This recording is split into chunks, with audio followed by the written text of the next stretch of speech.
Hi, and welcome to Calculus Examples. I'm Dr. Finch. Today we're going to be finding the derivative of this function 3 minus 2x divided by 4 plus x using the definition of the derivative.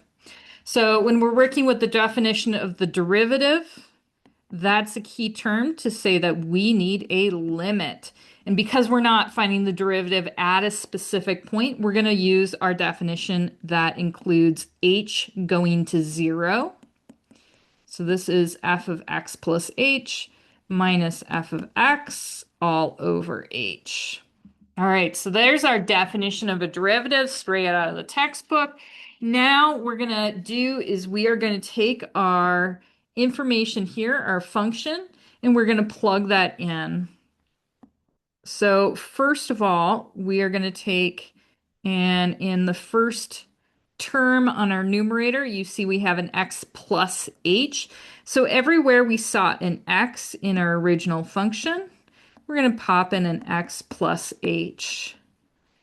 And this is going to look a little bit ugly, to say the least. So there's our nice big fraction with the x plus h in there. And of course, next up, we're going to subtract just plain old f of x so we can copy paste that part. And then we're dividing the whole thing by h. All right, so it doesn't look too terrible yet. It is going to look a lot worse before it gets better. First thing that we're going to do is let's distribute things out, and then we're going to get a common denominator. So those two fractions on the top we can smush together. So I am going to start off by distributing the 2 right here. So that's minus 2x minus 2h. I wanted to make sure to do that right off the bat because we could, by accident, forget about that minus sign that does need to distribute. And everything else we can leave as is. I'm going to put big brackets around my fractions so that I can keep them clear. When we want to subtract two fractions, we do need a common denominator. So notice we have two denominators we're working with here, right? We've got our 4 plus x plus h, and that should read 4 plus x, there we go, as our second denominator. So we're going to have to multiply those two things together. And if we do that on the bottom, that multiplication on the bottom, we also have to do it on the top of our fraction. So that's going to make this quite a bit messy. All right, so now we have 4 plus x plus h, 4 plus x minus 3 minus 2x on our numerator. 4 plus x plus h all over 4 plus x plus h, 4 plus x. And don't forget, all of this is all over h. So it's almost a little bit too big for its britches at this point, but we're just going to keep on going with this. And there's a couple different things that we can do at this next step. One of the things that I'm going to do is I am going to start distributing things. And I'm going to keep that 4 plus x plus h. Actually, you know what? I'm going to put this together and then I'm going to distribute. So since we have the same denominator, we can put it all under one fraction. Minus 2x minus 2h. 4 plus x minus 2x, x plus h, and this again is all over h. So now, whew, that is a lot right there. Let's take that to the next page. Okay. And now we're going to distribute everything. So we have to multiply our 3 by both terms there to start off with. So we get the limit as h goes to 0. 3 times 4 is 12.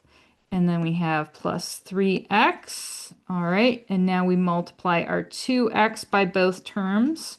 So we have minus 8x and minus 2x squared.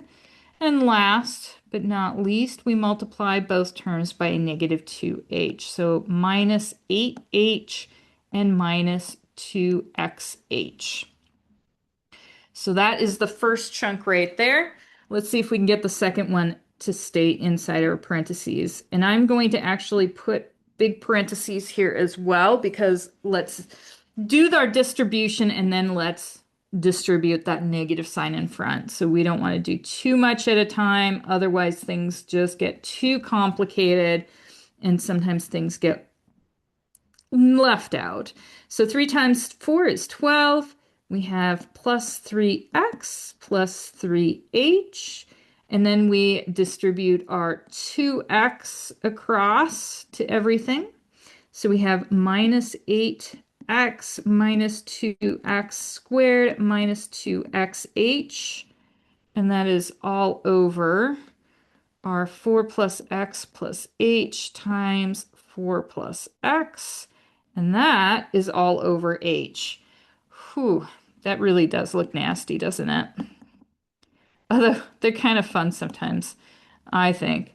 Because it looks so bad and then it just ends up being beautiful at the end. Whoops. Our negative sign, we are going to just distribute all the way throughout. So this is going to clear that up. 12 plus 3x minus 8x minus 2x squared. At this point, I'm going to drop my parentheses because now we're kind of getting to the point where we're going to be able to cancel things out and it's going to look a lot better. Plus 2x squared plus 2xh all over.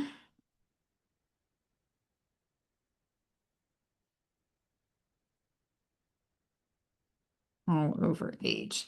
Okay, so let's actually do our canceling out. We notice we have a plus 12 and a minus 12. We have a plus 3x and a minus 3x. We have a minus 8x and a plus 8x.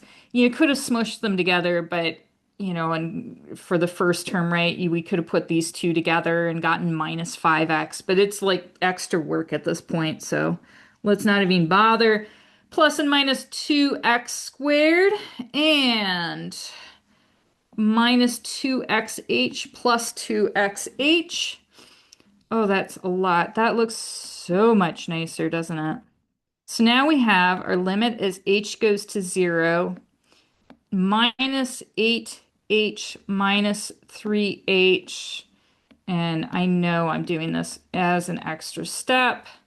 Y'all can just skip that if you want. I just like it to reduce one step at a time. So we are at minus 11h all over 4 plus x plus h, 4 plus x. And that is all over h.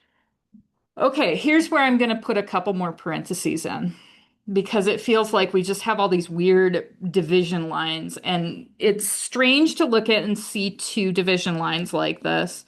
We're not used to seeing it that way. So I'm going to group it so that we see that there's a fraction on top.